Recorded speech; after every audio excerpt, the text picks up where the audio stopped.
మీరు తమలపాకుతో ఒకటంటే తాటి చెక్కతో ఇంకోటి అనడానికి మనుషులు రెడీగా ఉంటారే.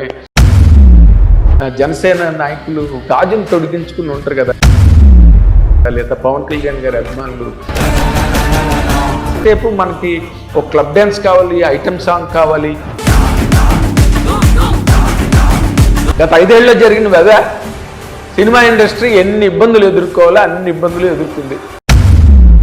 హిట్ టీవీ అభిమాన ప్రేక్షకులకు స్వాగతం. నేను మీ నాగేంద్ర కుమార్. ఇప్పుడు బర్నింగ్ టాపిక్ ఏంటంటే అంబటి రాంబాబు గారు మొన్న ఆయన విధానంలో, ఆయన పద్ధతిలో హరిహర వీరమల్లు మీద, దానికి పెంచిన టిక్కెట్ల ధరల మీద, పవన్ కళ్యాణ్ గారి మీద ఒక రకంగా ఒకవైపున ఆయన మీద చాలా అవ్యాజమైన ప్రేమానురాగాలను కురిపిస్తూ అండ్ ఆయన హీరోగా సినిమా ఆడాలని ఆకాంక్షని అభిలాషని అభివ్యక్తీకరిస్తూ మాట్లాడి, మళ్ళీ మరో పక్కనే అంటే ఏదో అంటారు చూడండి, నోటితో పలకరించి నొసటితో వెక్కిరించడం అన్నట్టుగా ఆయన ఒక విచిత్రమైన వెర్షన్ని బయటికి వీడియో రూపంలో బయటికి వెలువరించడం అనేది మనం ఈ మధ్య మొత్తం అందరూ చూశారు. హరిహర వీరమల్లు అనేది ఫ్లాప్ అవుతానికి దగ్గరగా ఉంది, దీన్ని ఫ్లాప్ కానివ్వద్దు, ఇది హిట్ చేసే కార్యక్రమం చేయాలి, ఇది వైఎస్ఆర్ కాంగ్రెస్ పార్టీ కుట్రపూరితంగా ఫ్లాప్ చేయాలని ప్రయత్నం చేస్తుంది, ఒక్కొక్క టికెట్కి 600 రూపాయలు పెంచుకునేటటువంటి కార్యక్రమం. ఈ విధంగా దోపిడీ చేసే కార్యక్రమాన్ని పవన్ కళ్యాణ్ గారే సాక్షాత్తు చేయటం ధర్మమేనా? అయితే ఆయన చెప్పిన దాని ప్రకారం ఏంటంటే పవన్ కళ్యాణ్ గారు అధికార దుర్వినియోగం చేసి దోపిడీకి పాల్పడుతున్నాడు, టికెట్ రేట్లు పెంచి అనే ఒక పాయింట్ని కొత్తగా లేవనెత్తారనమాట. లేవనెత్తి దాని మీద ఇంకా రకరకాలు, ఇంకా అదొక పాయింట్ తీసుకుని ఇంకా అక్కడి నుంచి రాజకీయ దుమారం, ఇంకా రాజకీయ పెంట మొత్తం అంతా మొత్తం అన్నీ బయటకు వచ్చేసాయి. దాంట్లో అంటే ఇన్నాళ్ళు అనుకోని ఘోరమైన పరాజయం వైఎస్ఆర్సీపీ చవి చూడడం అండ్ ఎక్కడికెక్కడ అడ్రస్ లేకుండా అసలు పార్టీ నామరూపాలు లేకుండా పోతుందేమో అనే ఒక భయం కూడా వాళ్ళని వెంటాడుతున్నదని మనకి చాలా పేపర్లు రాస్తున్నాయి అండ్ చాలా ఛానల్స్లో కూడా మనం వింటున్నాం. ఒక వ్యర్థ ప్రయత్నం అన్నది జరుగుతుంది మళ్ళీ అధికారంలోకి రావడానికి. దానికి సంబంధించి ఏం మాట్లాడాలి, ఏం చేయాలో కూడా పాల్పోని పరిస్థితిలో ఇవాళ వాళ్ళకి కొత్తగా ఒక పాయింట్ దొరికింది. హరిహర వీరమల్లు సినిమాకి టికెట్లు పెంచేశారు, అయ్యి బాబాయ్ దోపిడీ అయిపోతున్నది రాష్ట్రం అని చెప్పి పేద ప్రజలు కడుపు కొట్టేస్తున్నారు. ఇలాంటివేవో అప్పుడు వాళ్ళు ఆయన జగన్మోహన్ రెడ్డి గారు గవర్నమెంట్లో ఉన్నప్పుడు కూడా ఇలాంటి వాగ్వాదాలు బాగా జరిగాయి. అండ్ వాళ్ళు రాత్రికి రాత్రి పాత జీవోలు తీసుకొచ్చి భీమలా నాయక్ రిలీజ్ టైంలో టికెట్లు పెంపు పనికిరాదని, పేద ప్రజలకు అందుబాటులో టిక్కెట్లు ఉండాలని అదో రకమైన విచిత్రమైన అది పట్టుకొచ్చారు. పేద ప్రజలు సినిమా నచ్చితే ఆ రోజుల్లో ఎన్టీ రామారావు, నాగేశ్వరరావు సినిమాలకి, తర్వాత చిరంజీవి గారి సినిమాలకి, మధ్య టైంలో కృష్ణ గారి సినిమాలకి వాళ్ళు బ్లాక్లోని ఎంతైనా పెట్టి బ్లాక్లో టికెట్లు కొనుక్కుని వెళ్ళిన చరిత్ర సినిమా ఇండస్ట్రీకి ఉంది. సినిమా ఇండస్ట్రీ ముఖ్యంగా అంబటి రాంబాబు గారికి నేను చెప్దాం అనుకున్నది ఏంటంటే, cinema industry is not a startup company, it's an age old industry. ప్రపంచవ్యాప్తంగా ఉన్నది, మనకి ఈ రోజున బాగా ఇవాల్వ్ అయి ఉన్నది ఇండస్ట్రీ. అండ్ దాని తాలూకా టికెటింగ్ వ్యవహారం కూడా అంతే. అంటే మారుతున్న బడ్జెట్లు, మారుతున్న మేకింగ్ స్టైల్స్, మారుతున్న స్టాండర్డ్స్, వీటన్నిటి రీచే టికెట్ రేట్లు కూడా తర్వాత మామూలు సింగిల్ స్క్రీన్ థియేటర్ల దగ్గర నుంచి మల్టీప్లెక్స్ కల్చర్ వచ్చింది, టికెట్ల రేట్లు పెరిగాయి. అండ్ అఫ్కోర్స్ దాని మీద ఖర్చులు ఎక్కువైపోతున్నాయని పక్కన ఇండస్ట్రీలో కూడా దాని మీద పెద్ద తతంగమే జరుగుతున్నది. దీన్ని ఎట్లాగా కంట్రోల్లోకి తెచ్చుకోవాలి, లేకపోతే సినిమాలకు ఇబ్బంది అవుతుందని ఒక వెర్షన్ అలా రెగ్యులర్గా జరుగుతూనే ఉంది. అది ప్రేక్షకులకి, ఆడియన్స్కి, వ్యూవర్స్కి అందరికీ తెలిసిన విషయమే. కాకపోతే దీనిలో గమ్మత్తు ఏంటంటే, ఎప్పుడు ఎవరికి బదులివ్వని, ఎప్పుడు ఎవరి మీద పౌరుషంగా కానీ పరుషంగా కానీ పరుష పదజాలంతో కానీ లేకపోతే ఆ ఛాయలు ఉన్నట్టుగా కూడా ఈ రోజున ఆయన జీవితంలో ఎప్పుడూ మాట్లాడిని ప్రముఖ నిర్మాత ఏఎం రత్నం గారు కూడా ఈసారి అంటే ఏదో అజాత శత్రువే అలిగినాడన్న టైప్లో ఆయన కూడా రివోల్ట్ అయి మాట్లాడే స్థాయిని మన అంబటి రాంబాబు గారు తీసుకొచ్చినందుకే అదే నాకు చాలా విస్మయం కలిగింది. కావాలని గిట్టని వాళ్ళు అంబటి రాంబాబు గారు కానీ ఇంకెవరు కానీ టికెట్ రేట్లు పెంచారు, దోచుకుని అసలు సినిమా తీస్తే ఆయనకు తెలుస్తుంది. ఆయన వచ్చి రోడ్డు మీద డాన్సులు ఇస్తే కాదు, నా పర్సనల్ అనకూడదు, కానీ ఆయన అన్నారు కాబట్టి ఇప్పుడు అంటున్నాను. నేను సినిమా తీయమనండి, అప్పుడు తెలుస్తుంది. నాతో వచ్చి సినిమా తీయమని నాతోటి పని చేయమనండి, అప్పుడు తెలుస్తుంది. ఆయన మాట్లాడితే ఏమన్నారు, మేము నాతో వచ్చి సినిమా తీస్తే నాతో కలిసి పనిచేస్తే లేదా సినిమా తీస్తే అప్పుడు తెలుస్తుంది డ్యాన్సులు రోడ్డు మీదకి వచ్చి డ్యాన్సులు చేయడం కాదు అని చెప్పి దానికి ఏం పెట్టారు వాళ్ళు. అండ్ ఊరుకోరు కదా, మీరు తమలపాకుతో ఒకటంటే తాటి చెక్కతో ఇంకోటి అనడానికి మనుషులు రెడీగా ఉంటారే. జనసేన నాయకులు గాజులు తొడిగించుకుని ఉంటారు కదా, లేదా పవన్ కళ్యాణ్ గారి అభిమానులు, ఎవరి అభిమానులు కూడా గాజులు తొడిగించుకుని ఉండరు. వాళ్ళు మనం ఒక మాట అంటే వాళ్ళు దానికన్నా పవర్ఫుల్ మాట ఒకటి అనడానికి ఎప్పుడు సిద్ధంగా ఉంటారు. ఈయన అన్న మాటలకి వాళ్ళ సంజన ఇంకొక లేడీ పేరు ఏదో పెట్టి వాళ్ళతో మాట్లాడడం కాదు అని ఇంకో రకమైన ఇవన్నీ ట్విట్టర్ వేదికగా ఇవన్నీ జరగడం అనేది చాలా అందరినీ ఆశ్చర్యపరిచింది. అండ్ అఫ్కోర్స్ ఏం రత్నం గారు అన్న మాటకి మాత్రం ఒకటి మనం ఒప్పుకు తీరాలి. ఎందుకంటే ఆయన 50 ఏళ్ళుగా సినిమా ఇండస్ట్రీలో ఉన్నారు. ఒక చిన్న మేకప్ మ్యాన్ లెవెల్ దగ్గర నుంచి తర్వాత విజయశాంతి గారి డేట్లు, విజయశాంతి గారి ప్రాజెక్టులు చూడడం వరకు, లేడీ అమితాబ్ అని ఆవిడ అనిపించుకునే కర్తవ్యం లాంటి సినిమాకి ఆయన బాధ్యతలు వహించి చేయడం, ఆయన సొంత సినిమాగా దాన్ని రిస్క్ చేసి ఆ రోజుల్లోనే చేయడం, అక్కడి నుంచి ఇంకా ఆయన తాలూకా ప్రస్థానం అందరికీ తెలిసిందే. ఈ రోజున పాన్ ఇండియా సినిమాల గురించి మాట్లాడుకుంటున్నాం కానీ ఆయన పాన్ ఇండియా అనే ఒక కాన్సెప్టే ఆయన సినిమాలతో ప్రారంభమైంది. భారతీయుడు కానివ్వండి, లేకపోతే ఒకే ఒక్కడు కానివ్వండి, ఇవన్నీ కూడా ఆయన చాలా భారీ ఎత్తున ఒక కంటెంట్ అంటే మెసేజ్ ఓరియంటేషన్ లేని సినిమాలు ఆయన తీయలే. ఏ రోజైనా మొట్టమొదట అర్జున్ యాక్ట్ చేసిన శంకర్ పిక్చర్ జెంటిల్మెన్ ఫస్ట్ ఆయన రైట్స్ తీసుకున్నప్పుడు కూడా దాంట్లో ఒక మెసేజ్ ఉన్నది, భారతీయుల్లో ఒక మెసేజ్ ఉంది, ఒకే ఒక్కళ్ళు ఒక మెసేజ్ ఉంది. సోషల్ పర్పస్ ఉన్న సినిమాలు తీసి ఎంత రిస్క్ అయినా అంత బడ్జెట్ పెట్టి సినిమాలు తీసిన నిర్మాతగా మనం ఇండియా మొత్తంలో చెప్పాలంటే ఒక రత్నం గారి పేరే చెప్పాలి. ఇది అందరికీ తెలిసిన విషయమే. ఎవరు మొన్న పవన్ కళ్యాణ్ గారు కూడా ఆ విషయాన్ని ప్రస్తావించారు స్టేజ్ మీద సినిమా రిలీజ్ అయిన తర్వాత ఆయన ఇక్కడికి వచ్చి మాట్లాడుతున్నప్పుడు. అలాంటి వ్యక్తిని పట్టుకుని వాళ్ళు ఇప్పుడు డబ్బులు దోపిడీ అనుకుంటే పవన్ కళ్యాణ్ గారు అసలు రాజకీయాల్లోకి రానక్కర్లేదు. అండ్ రాజకీయాల్లోకి రాకముందు కూడా వాళ్ళు సోషల్ సర్వీస్ అనే కాన్సెప్ట్కి కనెక్ట్ అయ్యి అటాచ్ అయ్యి మెగా బ్రదర్స్ చిరంజీవి గారు కానీ, నాగబాబు గారు, పవన్ కళ్యాణ్ గారు వాళ్ళు అంటే మన కళ్ళ ఎదురుగుండా ప్రత్యక్షంగా మనకు కనిపిస్తున్న విషయం గురించి నేను మాట్లాడుతున్నా.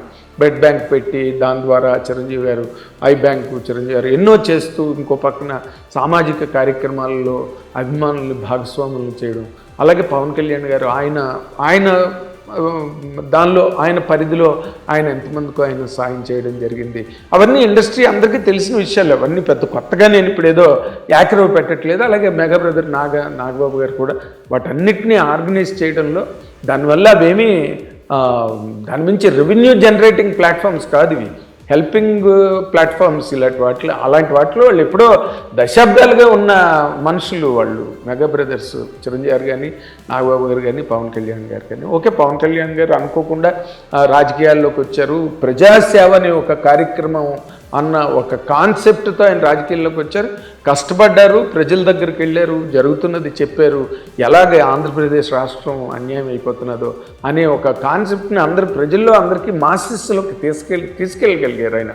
అలాంటి తీసుకెళ్ళిన తర్వాత ఆయనకి 21 సీట్లు ఇచ్చి ఆయన్ని పదవిలోకి తీసుకురావడం జరిగింది. ఇవన్నీ TDP, BJP and Pawan Kalyan garu, Janasena ఇవన్నీ కాంబినేషన్స్ కూడా పవన్ కళ్యాణ్ గారి వల్లే జరిగాయి అన్నది కూడా చాలా వరకు అందరికీ తెలిసిన విషయమే. అలాంటి మనిషిని పట్టుకుని దోపిడీ చేయడానికి టిక్కెట్లు పెంచుకుంటున్నారు. దోపిడీ చేయాలనుకుంటే ఆయన రెగ్యులర్గా సినిమాలు చేస్తే చాలు, అక్కడికి వచ్చి ఊరికే రాత్రి పగులు ఆరోగ్యం పాడు చేసుకుని రాత్రి పగులు పొలిటికల్ క్యాంపెయిన్లు చేసి ప్రజలకు నిజాలు తేల్చి చెప్పి దాన్ని ఏ విధంగా మార్చుకోవచ్చు, ఎలా మలుచుకోవచ్చు, ఆంధ్రప్రదేశ్ ఒక రాష్ట్రంగా ఒక జాతిగా అక్కడ ఉన్న వాళ్ళందరూ కూడా ఎలాగ నిలదొక్కుని ఎదగచ్చు, అక్కడ పారిశ్రామిక రంగం ఏ విధంగా వేళ్ళు ఉనుకోవచ్చు, విద్యారంగం, వైద్య రంగం, అన్నీ ఆరోగ్య రంగం, ఇవన్నీ కూడా ఏ విధంగా, వ్యవసాయ రంగం, నీటిపారుదల రంగం, ఇవన్నీ కూడా ఏ విధంగా బాగుపడచ్చు అనే దాన్ని ఆయన సవివరంగా సహేతుకంగా ప్రజలకు చెప్పి ఒప్పించి వాళ్ళందరూ ఆమోదంతో ఆయన అధికారంలోకి వచ్చారు తప్పితే కావాలని ఆయన ఏదో దోపిడీ చేయాలనుకుంటూ దోపిడీ ఎందుకు అనవసరం, దోపిడీ చేయాల్సిన అవసరం లేదు ఆయనకి. ఆయన రెగ్యులర్గా సినిమాలు చేసుకుంటే చాలు. అవన్నీ వదులుకెళ్ళి వెళ్ళారు. అండ్ నిర్మాత గురించి ఆయన పదే 100 సార్లు చెప్పారు ఏం రత్నం గారి గురించి. అలాంటి నిర్మాత, అంత గొప్ప నిర్మాత, కష్టపడి తీసిన ఈ సినిమాని నిలబెట్టి ముందుకు తీసుకొచ్చిన నిర్మాత అందుకనే ఆయన చాలా విచిత్రంగా అసలు నా కెరీర్లో ఎప్పుడు పవన్ కళ్యాణ్ గారు సినిమా ప్రెస్ మీట్లకు వచ్చి మాట్లాడడం కానీ లేకపోతే చిన్న చిన్న బయటలు ఇవ్వడం కానీ ఆయనకి ఎప్పుడు తెలియని వ్యవహారం అది. ఎందుకంటే ఆయన సినిమాలు వస్తే రిలీజ్ అయితే చాలు, ఆడిన సినిమాలు బ్రహ్మాండంగా దొళ్ళగొట్టి ఆడినాయి, ఆడని సినిమాలు ఆడలేదు, అందరికీ తెలిసిన విషయమే. కానీ ఈసారి ఆయన పనిగట్టుకుని నడుము కట్టుకుని ముందుకు వచ్చింది దేనికి అంటే ఏం రత్నం గారు లాంటి ఒక నిర్మాత అన్ని కష్ట నష్టాలకి ఎదురొడ్డి అన్ని లోతుపాతుల్ని అధిగమించి అన్ని ఎత్తుపల్లాలని దాటుకుని ఈ సినిమాని కంప్లీట్ చేసి రిలీజ్కి తీసుకొచ్చి పవన్ కళ్యాణ్ అభిమానులకు అందజేయడం అనే ఒక గొప్ప కార్యక్రమాన్ని ఆయన చేశారు. కాబట్టి పవన్ కళ్యాణ్ గారు కూడా అంత వైడ్గా వచ్చి 2 సార్లు 3 సార్లు మీడియా ముందుకు వచ్చి మాట్లాడడం జరిగింది. పైగా ఇప్పుడు జనసేన ఎవరైనా సరే ఈ సినిమా డబ్బుల కోసం చేసిందా లేదా ఒక ధార్మికత, హిందూ ధార్మికత, హైందవ సంస్కృతి లేదా హిందూ దేశం ఎలాంటి ఒడిదుడుకులని ఎలాంటి అరాచకాలకు లోనై ఈ భారతదేశంలో స్వంత దేశంలో ఇక్కడ హిందూ దేశంలో హిందువులు ఏ విధంగా బాధపడ్డారు, అసలు జిజియా ట్యాక్స్ గురించి ఈ జనరేషన్ వాళ్ళకి ఎవరికైనా తెలుసా? అసలు ఆ జనరేషన్లో ఉన్న వాళ్ళు మాత్రం చదువుకున్న వాళ్ళు ఎవరికో తెలుస్తుంది జిజియా ట్యాక్స్ గురించి. లేకపోతే హిందూ దేశంలోనే హిందువులు బతకడానికి ట్యాక్స్ కట్టాలని దేవాలయాలు పగలు కొట్టేస్తుంటే సోమనాథ్ టెంపుల్ బదులు కొట్టడం తెలియదా మనకి? ఎన్ని దేవాలయాలను ధ్వంసనాశనం చేశారు తురుష్కుల దగ్గర నుంచి తీసుకుంటే. అవన్నీ కదా, అది కదా కాన్సెప్ట్ అంటే. ఎందుకో కాశ్మీర్ ఫైల్స్ ఆడింది, రేపు 5వ తారీఖున దంగల్ ఫైల్స్ రిలీజ్ కాబోతున్నది. ఇవన్నీ ఒక నేషనల్ ఇంటిగ్రేషన్కి సంబంధించిన విషయాలు. చేజారిపోతున్న మన సంస్కృతి సంప్రదాయాలను మళ్ళీ మనం గట్టిగా ఒడిసి పట్టుకోవడానికి కావలసినట్టుగా హిందువుల్ని ఎక్కువగా చైతన్యపరచడానికి, హిందువులకు ఎదురైన అన్యాయాలను వాటి గురించి ఒక హరిహర వీరమల్ అనే ఒక రాబిన్హుడ్ క్యారెక్టర్ లాంటి ఒక ఫ్యాంటసీ క్రియేట్ చేసి తక్మావన్నీ నిజాలు, ఔరంగజేబు చేసిన అకృత్యాలు, ఆయన వల్ల ఈ దేశానికి జరిగిన అరిష్టాలు, ఏ విధంగా ఈ దేశాన్ని భ్రష్టు పట్టించడానికి ఆయన ఎలాగ దాని ఒక పనిగా పెట్టుకుని ఎలా చేశాడు, హిందూ రాజులను కానీ హిందూ అందరినీ కూడా తొదముట్టించి కాలిమట్టం చేసి గుళ్ళు గోపురాలు అన్నీ కూల్చేసి, అది కదా కంటెంటు. ఇది డబ్బులు చేసుకునేది అయితే ఆయన మామూలుగా Gabbar Singh kind of cinema చేయొచ్చుగా, అలాంటి సినిమా కాదు కదా ఆయన ఎత్తుకున్నది. ఇప్పుడు జనాలు అసలు మనకి ఎంతసేపు అక్బర్ పాదుషా గారు, షాజహాన్ గారు తాజ్మహల్ కట్టించాడు, నూర్జహాన్ గారు లవ్లో పడి కట్టించాడు, అన్నీ కంటెంటే మనం చిన్నప్పటి నుంచి చదువుకున్నాం తప్పితే జిజే ట్యాక్స్ ఎవరు బాగా హిస్టరీ చదువుకున్న వాళ్ళు, హిస్టరీ స్టూడెంట్స్కి అయితే అది అర్థమవుతుంది తప్పితే జిజే ట్యాక్స్ ఎవరికి తెలుసు? అవన్నీ అటువంటి కంటెంట్ని తీసుకొచ్చినప్పుడు ఈ రోజున నార్త్ సైడు ఇలాంటి ఒక అవేర్నెస్ ఉన్న సినిమాలు బాగా ఆడుతున్నాయి. ఇప్పుడు మనం కూడా ఎంతసేపు మనకి ఒక క్లబ్ డ్యాన్స్ కావాలి, ఐటమ్ సాంగ్ కావాలి, అమ్మాయి వచ్చి అర్ధనగ్నంగా స్టేజ్ ఆ డ్యాన్స్ చేయాలి కెమెరా ముందు నిలబడి, దానికి ఒక మాస్ ట్యూన్ ఉండాలి. చాలా అద్భుతమైన పాటలు కీరవాణి గారు చేశారు, అద్భుతమైన RR, technically very sound film. ఇది ఇన్ని గొడవలు పడి ఇన్ని బాధలు పడి వాళ్ళు చేస్తే ఈయన దాన్ని దోపిడీ అనే ఒక పాయింట్ తీసుకొచ్చి అసలు మీ పార్టీలో జరుగుతున్న గొడవలు మళ్ళీ వాటిని ఎట్లా పునర్నిర్మించుకోవాలి, అసలు ఏమో క్యాడర్ ఏమో రావట్లేదంట, జిల్లా నాయకులు ఆయన గుంటూరు వెస్ట్లోనే బాధ్యతలు స్వీకరించడానికి ఎవరు నాయకులు ముందుకు రావట్లేదు, సభ్యులు అభ్యర్థులు రావట్లేదంటే వాటన్నిటిని మళ్ళీ కలిపి అంబటరాంబాబు గారి చేతికి ఇచ్చారని చెప్పి టీవీలోని పేపర్లోని అన్నింటిలోనే వచ్చింది. అదేదో వాళ్ళ కార్యక్రమాలు చూసుకోవాలి తప్పితే దీన్ని రాజశేఖర రెడ్డి గారు ఏ రోజున కూడా ఆయన దగ్గర పనిచేసిన మనిషే అంబటరాంబాబు గారు. రాజశేఖర రెడ్డి గారు ఏనాడైనా సినిమాలకు ఏం కావాలంటే అవి ఇచ్చారు, ఆయన ఎలా కావాలంటే అలా సపోర్ట్ చేశారు. ఎలాంటి ఆపదొచ్చినా ఆయన ముందు నిలబడి సినిమా ఇండస్ట్రీని వెనుతట్టి చేయబట్టుకుని గట్టెక్కించిన సందర్భాలు ఎన్నో ఉన్నాయి, అందరికీ తెలిసిన విషయాలు. అవే జరిగినవి మొన్న గత 5 ఏళ్ళలో జరిగినవి. అవే సినిమా ఇండస్ట్రీ ఎన్ని ఇబ్బందులు ఎదుర్కోవాలో అన్ని ఇబ్బందులు ఎదుర్కొంది వైఎస్ఆర్సీపీ గవర్నమెంట్ పవర్లో ఉన్నప్పుడు. అవి చూసుకోవాలి.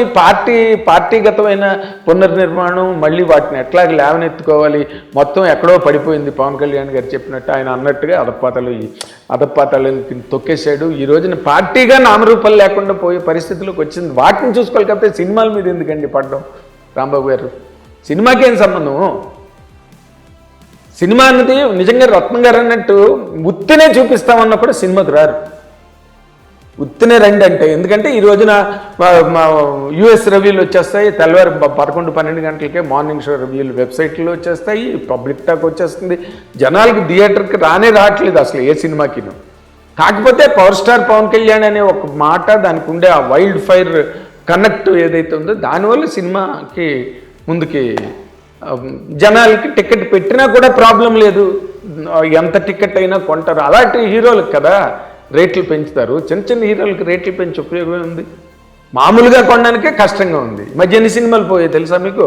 అంటే ఏంటి, ఆ హీరోకి ఆ పుల్లు ఉండాలి, థియేటర్ పుల్లు. అలాంటి వాళ్ళకి టికెట్ రేట్లు పెంచినా అప్పటికీ వద్దాం అనుకున్న వాళ్ళు వస్తారు, రాని వాళ్ళు రారు. అది దానిలో దోపిడీ ఏముంది?